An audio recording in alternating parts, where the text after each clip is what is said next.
2024, I firmly believe, will be considered one of the best booking years of all time in all of WWE history. It was such a great year. However, not everything was perfect. And today we're going to go over 10 of the worst booking decisions, in my opinion, of 2024. We're going to start with Yeet, main event Jey Uso. No. I actually love main event Jey Uso. The booking of him, though, I did not love.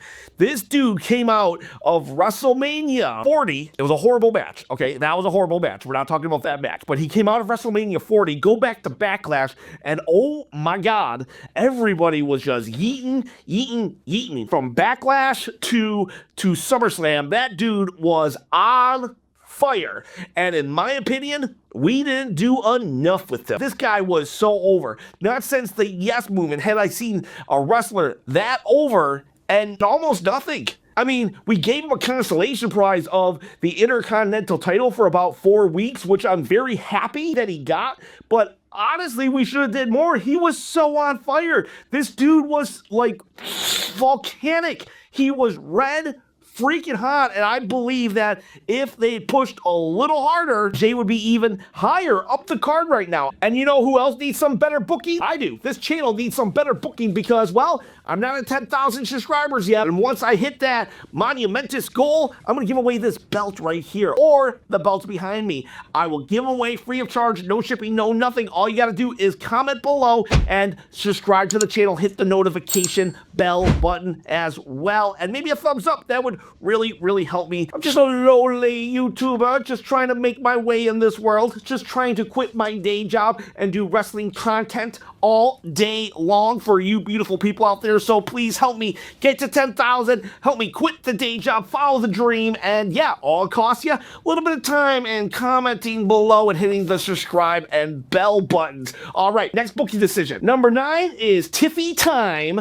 It's like, why didn't we cash in your Money in the Bank at Crown Jewel? You had both women's champions in the ring together. You just had to cash in, and you could have made it a triple threat, and whoever you pinned, you would have won a title. But then she's in War Games, right? She's in War Games with the women champions inside a steel cage. So I'm like, oh, of course, that's why they waited. They didn't want to do it at Crown Jewel. They wanted to wait another month and do it at War Games. And then she didn't cash in. It's like, what are we doing? Does everything have to be a WrestleMania moment? We could have made something that wasn't great. Crown Jewel, we had an opportunity to do something special. Never been done before with the Money in the Bank, and we just squandered it. So, I don't know. Number 8, while we're on the subject of Money in the Bank, Drew McIntyre's cash in. I don't know about just cashing in on the same night and then failing to cash in because of CM Punk. And listen, it was good for their feud, but was it needed for their feud? That feud was already feud of the year. It didn't need a failed cash-in. Yeah, it allows it to add another layer, maybe. Probably not even a layer, probably icing. It allowed to add icing to their cake of a feud, but not needed. And they could have even still had something similar happen during the Money in the Bank match itself. Drew could have climbed up the ladder, and all CM Punk had to do was push it over, and then Drew could have easily segued that into CM Punk cost me my world title again because I would have won the Money in the Bank. I just don't like the idea of sacrificing the Money in the Bank for a feud that was already red hot and there was an alternative available. Number 7 is the Women's War Games match. The story wasn't there. The Men's War Games match was really good, really excellent, and it had so much depth and story. Now, it's a little unfair to compare it to that because that's like 4 years of story, the War Games men match, Bloodline versus Bloodline, but the women's, like, it was just literally thrown together. You had Tiffany Nia feuding with Raquel and Liv just like 2 weeks prior. Now they're suddenly on the same team. But then you have Bianca, who's always mad at Bayley, right? She's always mad at Bayley for the turmoil she put her through when they were part of Damage Control, but then she just lets Io Sky in without a pass. And then Bayley and Io Sky, who had a banger of a match at WrestleMania 40, they're on the same team and they barely acknowledge it. Someone once told me, oh, well, there's some body language that addresses everything. But now, nah, No, I didn't buy it. They were just thrown together for the sake of having another War Games match. And then Rhea Ripley, oh my God, she was just overpowered in it. But that, we'll talk later about that one. But yeah, I just didn't like the booking of the Women's War Games match in that there was really no story behind it other than, hey, let's get them all together and have a fight. And if I want to see that, I'll tune into AEW. WWE is about story and wrestling. Number 6, Chad Gable. Oh, Chad Gable. What do they do to that guy? Chad Gable, throughout this year, has been treated like a joke, and he makes it work, but like, I don't know. He's the second coming of Kurt Angle. I would expect a little more. First off, he should have been the guy at WrestleMania 40 to dethrone Gunther. He had beat Gunther by countout previous, and that was a huge deal. And when they had a follow-up match, well, Gunther made Chad Gable's little girl cry. And Chad Gable was going to use that as motivation to actually, rise up from the loss and eventually beat Gunther. And yet, they just gave it to Sami Zayn. I'm not here saying, oh, Sami didn't deserve it. But I am saying I was more invested in Chad Gable getting it, and I don't think Sami really needed it. We gave it to Sami, and that's fine. A lot of people love that, and whatever. And then Chad Gable turns. So I'm like, okay, there we go. That makes up for the fact that he didn't get his WrestleMania moment, and then he proceeds to lose over and over and over again to Sami Zayn. And I'm like, what? And then him and the Alpha Academy, they kind of just fall apart as Chad Gable gets more and more obsessed with the Intercontinental title, and the storyline calls for him to go bad, but his Alpha Academy doesn't want to go bad. We got a point where we have Chad Gable about to spank Otis on live TV with his belt. It's like, I'm like, are they doing this? And then what do? They don't even let Otis and Chad Gable have a feud. They don't even fight. I think Otis pushed him down once. It's like the groundswell support around Otis, and they don't do nothing with that. They trade it for the Wyatts. No shade on the Wyatts, but they should have swooped in and took the Chad Otis storyline. But nope, they swoop in, took Chad Gable, who then creates a whole new faction. It's like, okay, so he loses Alpha Academy. The Wyatt Six are here, so this allows him to get a new faction. They're going to get pushed to the moon. Nope. They just straight up lose to the Wyatt Six. Okay. And then they start getting vignettes. And it's like, okay, it's a reset. Hard reset. They were to push over the Wyatts, but now it's a hard reset. They're about to be pushed again, and now American Made has arrived, and nope, they lose to the LWO. What the heck? The LWO, they are jobbers in WWE, and American Made is losing to them? Chad Gable, like I said, he makes it work, kind of, sort of, but the booking of Chad Gable, very, very bad. The number 5 is the booking of the Terror Twins. Holy crap, they were so overpowered. Week in, week out, they dominated an entire faction. And then when they had actual individual matches with said faction, well, Damian Priest would just win. And Rhea, we had a situation in which we have the team on War Games, the villains, holding down Rhea. Literally, we had 2 on her arm, one Nia Jax just kind of holding her in place, and Liv Morgan going to town on her with a baseball bat. Not even in Hulk Hogan or John Cena's most indestructible state would they no-sell a baseball bat. And within 5 minutes, less than 5 minutes, Rhea Ripley is back in the match. And in fact, she even gets the pin at War Games. And I'm like, wait, back to Judgment Day. Why did we have to sacrifice them so hard? I don't mind them losing, but to look that bad? We had an opportunity to elevate Finn Balor after so many years of missed opportunities. This was Finn Balor's chance, but no, we just kept making him lose to Damian Priest and look like a chump. Literally, at Bad Blood, it was Finn Balor, Carlito, JD McDonough, and they couldn't get the job done. And week in, week out, I think out of 6 weeks, Damian Priest lost maybe twice to the Judgment Day. And when I say lost, I mean he got beat up by them, but he's one man versus 4 people, and he would just dominate them. It wasn't just I outsmart them. No, he would just come in and dominate them. And same with Rhea Ripley. They would both just walk in, laugh at the villains, and then beat them up. Now, here's the deal. You know why people don't like Superman? And don't tell me, oh no, people like Superman. No, they don't. Not a lot of them. I was an avid comic book reader. I would sing the praise praises of Superman, right? And people would tell me all the time, I don't like Superman, he's boring. Why is he boring? He's so overpowered. And that actually applies to wrestling. When you're overpowered, it's not really fun and interesting. And then when they win, it's like, okay, well, we kind of knew it because you've been like burying Judgment Day for the last 4 weeks. We kind of knew we were going to win. It would have been interesting if he had lost.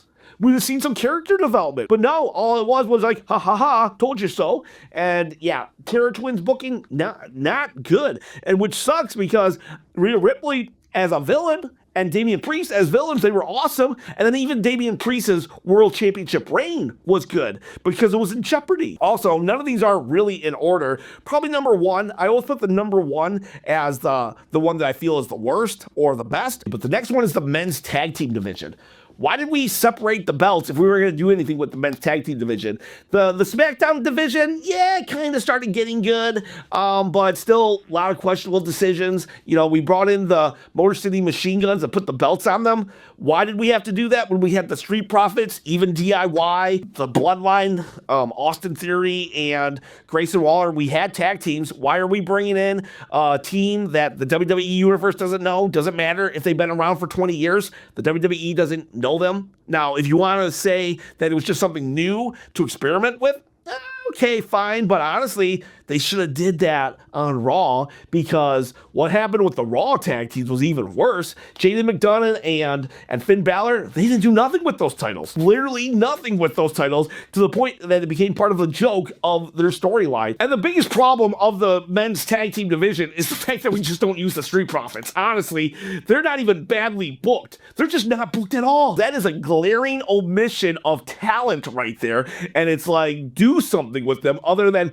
knocking them out backstage in a non-televised segment. There were some glimmers of hope though, and I'm really hoping that we focus on 2025, the men's division, like we did with the women's tag team division, because you raised that up, so I know you have the ability to raise up the men's division. Okay, so I'm actually cheating and adding one more, but I couldn't not put this in after last SmackDown. Nia Jax has suffered her 6th loss since October 11th, and you're like, no way. Yeah, she has, and I'm talking televised. She has lost 2 tag matches, 1 War Games match, and 3 singles matches. Naomi, Liv Morgan, and Bianca Belair. And it's like, that's your champion. Can you imagine if Cody Rhodes has lost 6 matches since October 11th or even since WrestleMania 40? If you want to book Nia as a loser, then take the title off her. Take the title off her, put it somewhere else, and then job her out, which I wouldn't be cool with that either. That would be a whole separate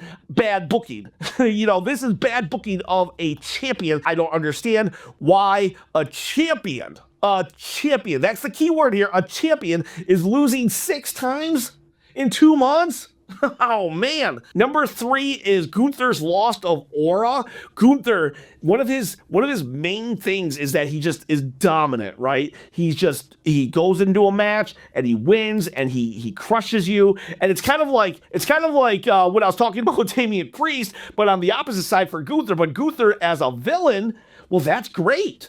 Because then when he is toppled, it's a huge moment. Villains are allowed to be superpowered, overpowered. And Gunther he was overpowered. He would come in, he would laugh at you, and then he would win. And you're like, oh, I hate that guy. I want to see him beat. And so Gunther, just always looking strong, was amazing. But then they had to book him in Crown Jewel, and I hated it. I felt there could have been an out. They could have had Kevin Owens come in and made Cody lose, or they could have had Goldberg come in and distract and make Gunther lose. They could have done something, but Gunther takes a clean loss to Cody Rhodes. Fine, whatever. I'm willing to move past that. But suddenly, Damian Priest came out and started just punking him out. Literally just saying, you're washed up, you're nothing, you can't beat me. And then Damian Priest would proceed to beat him up. So that added to the super Damian problem, and then it just picked away at Gunther's aura. Now, Gunther has since won a triple threat match against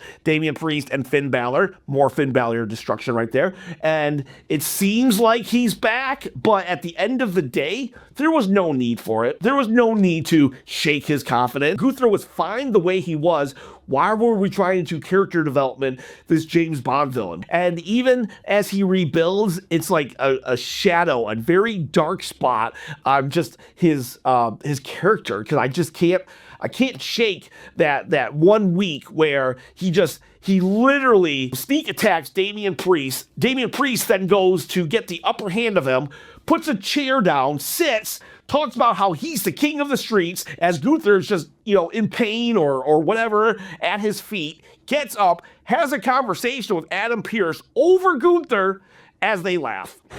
That is not how you treat a champion, let alone a ring general. Number 2, the Rhea Liv feud just went too long. This was a great feud. It was awesome. And at SummerSlam, it peaked when Dominic turned as heel again and had a makeout session with Liv Morgan. And what they should have just done was the next PLE. Well, Rhea should have just won the title. This was, in my opinion, a very strong contender for feud of the year.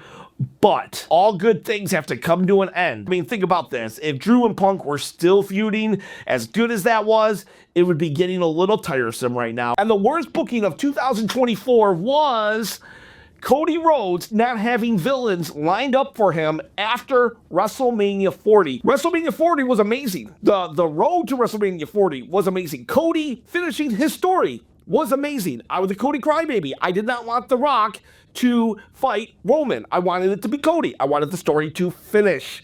And yet, afterwards, slowly but surely, I was just like, oh man, I didn't want to say it, but I had to say it. This is kind of lame and boring. Cody Rhodes had so much momentum that they needed to carry it. They needed real good feuds immediately after. And nope, it was all, I respect you, I respect you, I respect you. Cody Rhodes, he's a great champion, but it was nothing to set the world on fire. And he had to follow Roman Reigns. You had to know that was going to be a giant hill to climb, and you should have thought it out better.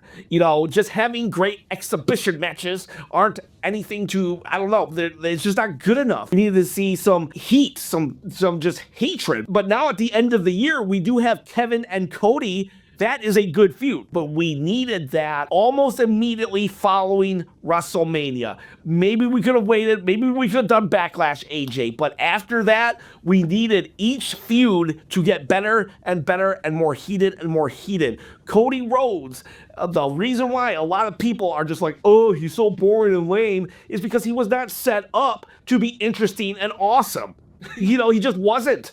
Damian Priest, they had feud after banger lined up for him after WrestleMania, but they had nothing really for Cody. And is it because that The Rock was like, I want to fight you, I'm going to take the title off you at WrestleMania 41? We could have still had really good matches. We could have even traded the title back and forth. As long as Cody got the title back, we could have still got to Rock at Mania, but let's just say we didn't. It had nothing to do with not having awesome feuds. If Kevin Owens doesn't win the world title off of Cody during this feud, the feud is still a banger. I think it really hurt Cody to follow that awesome title reign of Roman without having awesome villains to just line up and knock down on his path to becoming an awesome, amazing champion. And that was a very bad booking in my humble opinion. But that said, overall, great stuff here. It's easy for me to say, well, that was bad. If I only have 10 bad things that happened in WWE, well, that's a great year, because under Vince McMahon,